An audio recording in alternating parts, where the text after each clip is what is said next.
Presented by Pallavi Films Champanagar। तेरा नस्ल कहे सारी सखी डाले के भीतर पीछे सखी चंपानगर डाले के भीतर पीछे सखी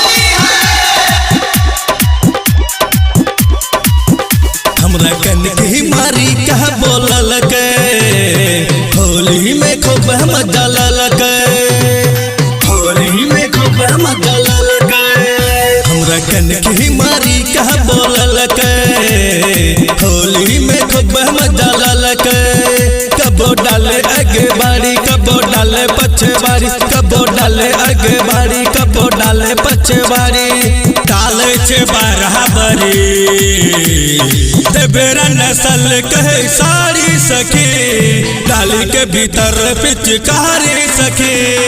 तेरा नस्ल कहे सारी सखी डाली के भीतर पिचकारी सखी डीजे अखिलेश अकेला चंपानगर डाली के भीतर पिचकारी सखी डाली के भीतर पिचकारी सखी घरवा में नहीं चले हमरो भतार है देवरा के मिल गले सोना सुतार है साया साड़ी कह दल कहला साड़ी है लालच सखी रंग रसदार है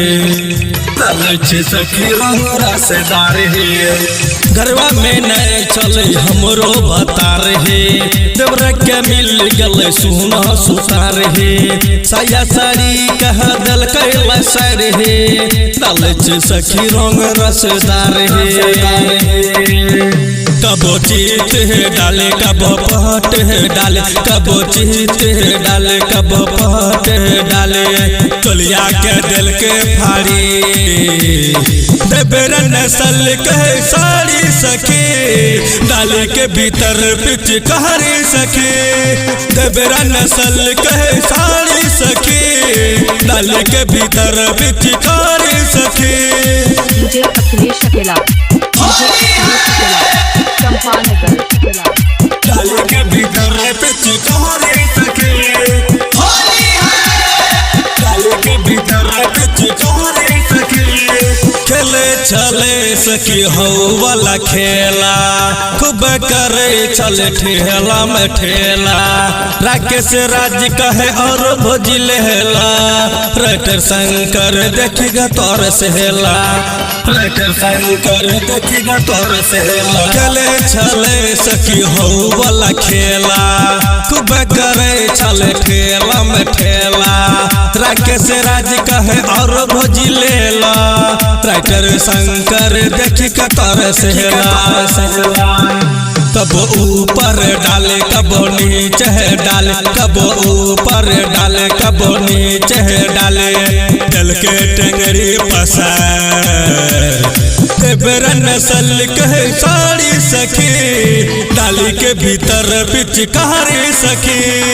तेरा नस्ल कहे सारी सखी डाली के भीतर पिचकारी सखी हमरा कन की मारी कह बोलल के